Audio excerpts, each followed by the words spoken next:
From this point, the trail appears to split into two. The main source of the Tatarigami energy continued on into the distance, but a small portion remained here and seems to be dissipating slowly. Quite possibly. Let's search the area.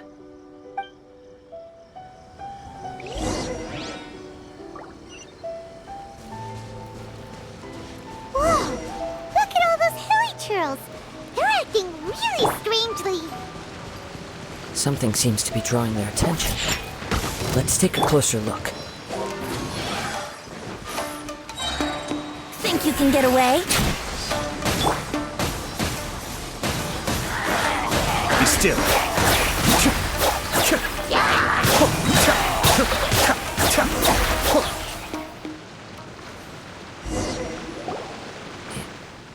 It's... Ugh! Look at this red stuff! What is it? By the looks of it, a letter written on a piece of torn clothing. The ink is bone dry. It must have been written quite some time ago. Well, let's take a look.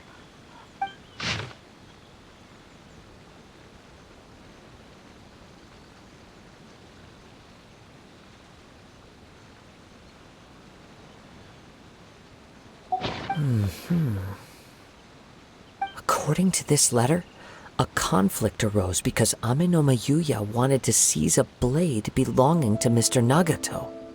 Yuya started the fire that destroyed the warehouse and wounded Mr. Nagato in the fight. Mr. Nagato kept chase as long as he could, eventually stopping here to write this letter when his strength gave out.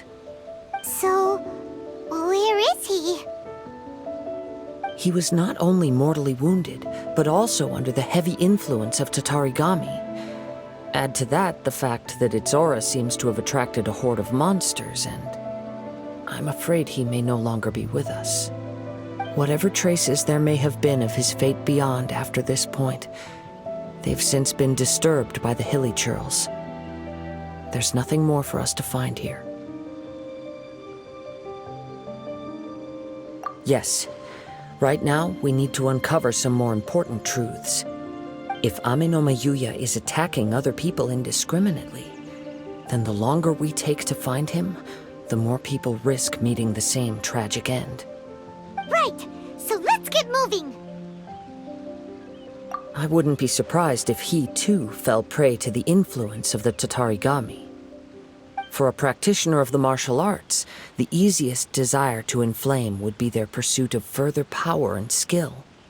All the clues that at first seemed disparate and disconnected, it seems that now we know the thread that runs between them. I have a hypothesis that, if it's correct, not only explains the series of events leading to the two men's disappearance, but also zeroes in on the attacker's identity. Wait! You figured it out? So these two cases are connected after all? I believe so. But it's something of an outlandish idea. I will only be able to confirm my suspicions once we've met him in person. On with the search. We must stay vigilant. At any point now, we may find ourselves in danger.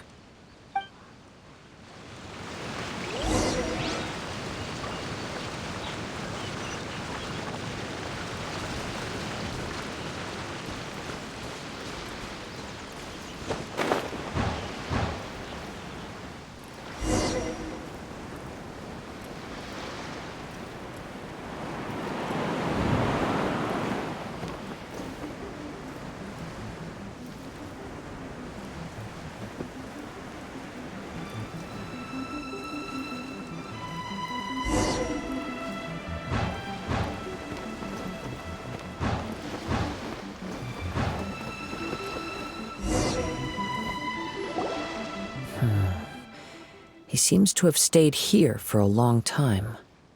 Why here? Is there anything special about this place? I'm not sure.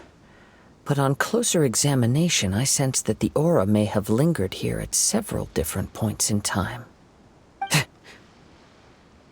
Show yourself!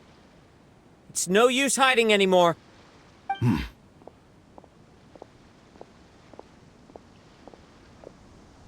Kaedehara Kazuha. It's you, at last. Aha! So it is the same guy from before. What's your problem, huh? What could you possibly have against Kazuha? Indeed, there should be no enmity between us. If it is Ame no Miyuya that stands before us. But what if instead of facing Ame no Miyuya, we are in fact facing the blade in his hand? Now that you mention it, it is giving off a strange light. Whoa, whoa! Surely you don't mean... Are you serious? Tatarigami energy often lodges itself within physical objects, then works to subtly affect any living organisms in its vicinity. The blade has resided in Mr. Nagato's warehouse for many years, affecting his state of mind, and more recently using the sale as a means to affect, or rather as a means to occupy, Ame no Miyuya's body. You're sharper than I thought. You've already deduced the truth of the matter. Many, many years ago, I was forged by a famed bladesmith of the Ishin tradition. I was his pride and joy. In me, he placed all his hopes and dreams. As a descendant of the Kaedehara clan, you should be able to guess our greatest regret. I presume it has something to do with the Raiden Gokaden. Indeed. At that point in time, he failed to live up to the Raiden Shogun's expectations.